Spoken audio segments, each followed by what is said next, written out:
I serve on two tribal corporations. One of them is a Section 17. It's the Hopi Tribes Economic Development Corporation. And we were much like Joe described. We went down and we bought businesses and started businesses and then had them running they were under the council run model, and then they established a new corporation, which they transferred all of those businesses over to us. So it's been a very challenging task for us. And then the other board that I sit on is with the Thanautim Nation, which is just adjacent an hour to the west of Tucson here. And they were structured very much like the Ho Chunk Inc. model that we put on your CD, where they are a separated model. They got a large $10 million to start out their corporation. But all of the control is at the local level in their districts, political districts. So despite the fact that they have millions of acres of land for development, it's very difficult, and we have yet to secure any land at all for our corporation development. So we also have many of these challenges. But I'm going to talk about these governing bodies because they are a very important key to moving forward. Function F3, I think. And basically, when you look in terms of governing bodies, what we're looking at is whatever is specified in your charter. And today we heard many models of those. They're in a board of directors, but that board of directors may be the tribal council, as we heard. They could be the business committee, and all of their duties and powers are defined in those charters. And you'll see some examples on that CD of the several that we gathered. They range the whole gamut from where you have minimal kinds of powers to ones where you end up having to have thresholds where at certain levels, maybe it's purchases, maybe it's land, or whatever the case may be, it has to go back to council. So that can be all specified in there. But their whole job, this governing body, whether it's a separate board, whether it's the business committee of the council, whatever it may be, are responsible for the overall management of these businesses and the activities of them. So let's talk a little bit about this board and how it should be organized. And some of the things you have to take, and these are all no-brainer stuff. I'm just going to cover examples of them. The composition. How many directors do we have? And of course, you know, everyone tells you need to have an odd number.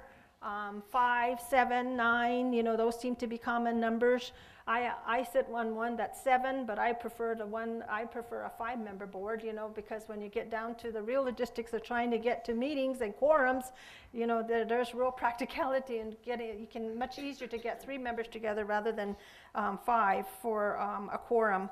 Length, terms, you know, these are all specified. One of the things that we would encourage you to do is when you're setting up these corporate terms that they not coincide with council election terms, because then it's seen that all you're doing is it's a political appointment and political elections. So you want to make sure that they're off, you know, the terms are different than council's terms, whether they're 2, 3, or 4. And just as we've found in council terms, our research has indicated that the longer the terms are, the more consistent and consistency you have, and there's a more stable environment there too. So we encourage you consider moving towards a longer term. Qualifications, you heard President Enos talk this morning about at lunch about the composition of her boards, and you heard that from some of our panelists this morning about having the expertise of the people. And in President Enos, she indicated that they always have somebody from the industry that sits on these boards, and this is something that we're seeing is increasingly common with some of the corporations that we work with, where it's not just tribal citizens that are composing the board. It is combinations where you have some citizens, and they might constitute the majority of those members, or they can constitute a minority of it, but you have to have these qualifications.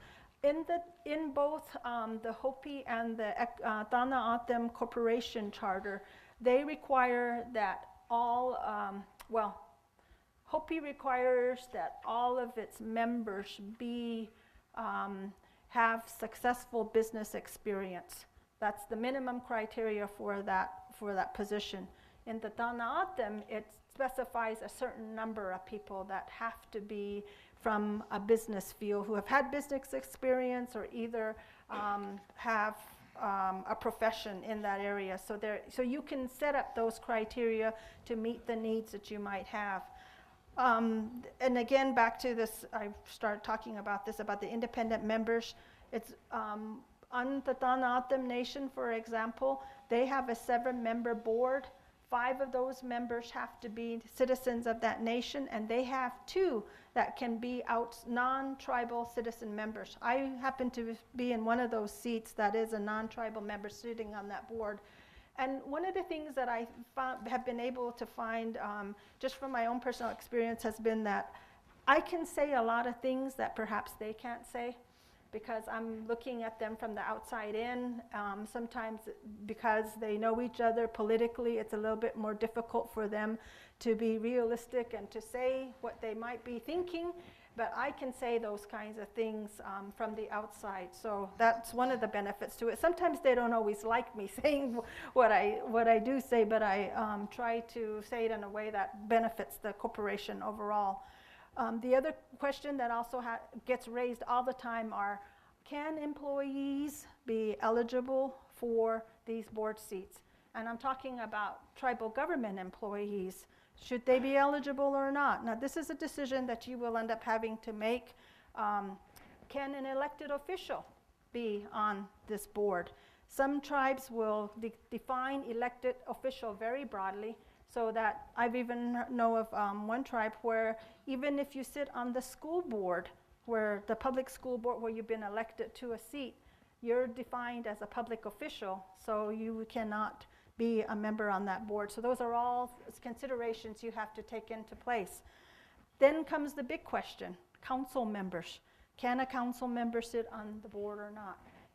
When you open up Ho Chunk Inc.'s charter, you're going to find that it states that 2 members of their board should be from the governing body, the tribal council. There's, pros and cons to it. We can argue about this all day, but you're going to, basically, I think it was Chief Ben who mentioned earlier about the competing interests that you have. If the chief is, sitting on the board, are they wearing their chief hat? Are they wearing their employee hat? Are they wearing their citizen hat?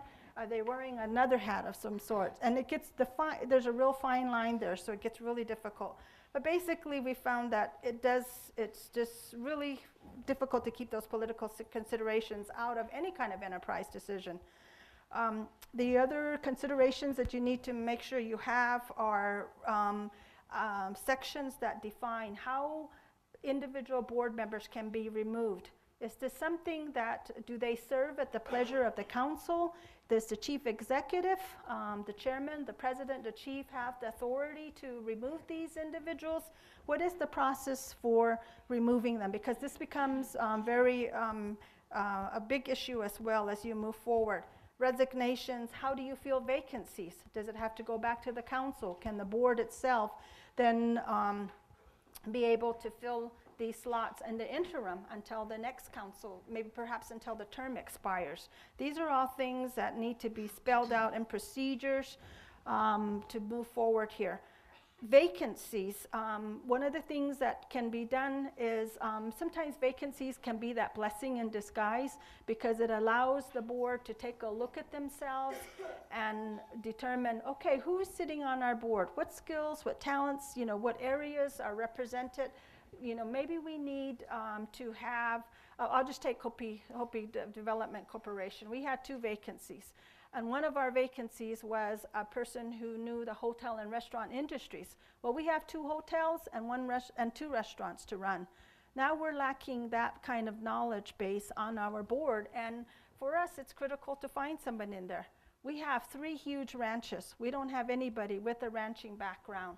So for us, that kind of a person is critical for us to find to fill that kind of a seat, because the rest of us may know business in general, because 3 of us have MBAs, but you know, we know business concepts in general, but we don't know the industry specifically. So those are things that you can take a look at. And you'll see some ideas up there that have worked for other entities. They're all ones that you can take a look at. The following slide is just basically a matrix that you can, you know, utilize to do this analysis of what is your board, you know, what, you know, each individual member. Now this is all, you know, one of the things I always encourage people to do is each individual member of the board fill this out for themselves and how they view each other. And then hopefully the relationships within the board is one where they can be open and frank and honest with each other, and that they don't take any of these, if there was a negative answer on there, that they would not take it personally, because it's all been being done in a constructive manner to be able to improve the board. In terms of who selects or appoints the board, the shareholder has generally all of those responsibilities. I've seen, I don't know of any right off the top of my head where it's delegated to another entity. And the shareholder in many cases is the governing body of the nation, who is the tribal council in many options. And sometimes, you know, the shareholder may decide, okay, we're going to start out this new enterprise and we're going to appoint you, you, and you to be on this board. And it can be done, and I've seen it done that way. Or they can say, oh, we're going to go through a formal nomination process. And they advertise, they put it out, and so on. And there's processes to follow, which I'll cover in the next slide. Or there can be an application process where it's much like a job. But whatever the case may be, you're going to want to make sure that you do have the information that you need on each of these potential board members, because you're entrusting them with major responsibilities. And sometimes, just like the council, they are making multi-million-dollar decisions, the kinds of decisions that end up having to have long-term impact on not just the nation, but its future as a whole. So these are very important.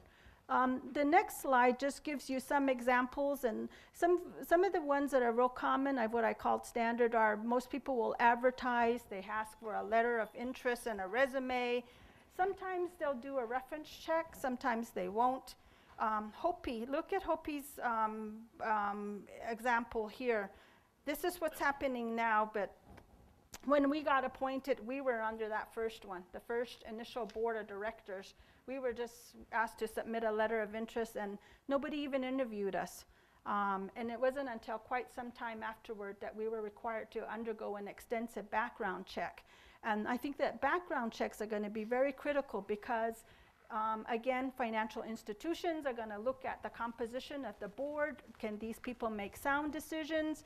Have these people been running businesses but they bankrupt each time? You know, these are all very important kinds of things to take a look at. The Dana-Atim Nation probably has one of the most comprehensive processes for recruiting or filling these board vacancies, and I included a sample of their last announcement on that CD.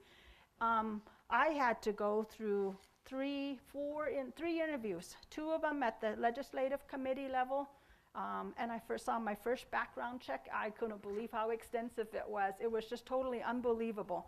But I passed. Yeah. By skin of my teeth, but anyway, I passed.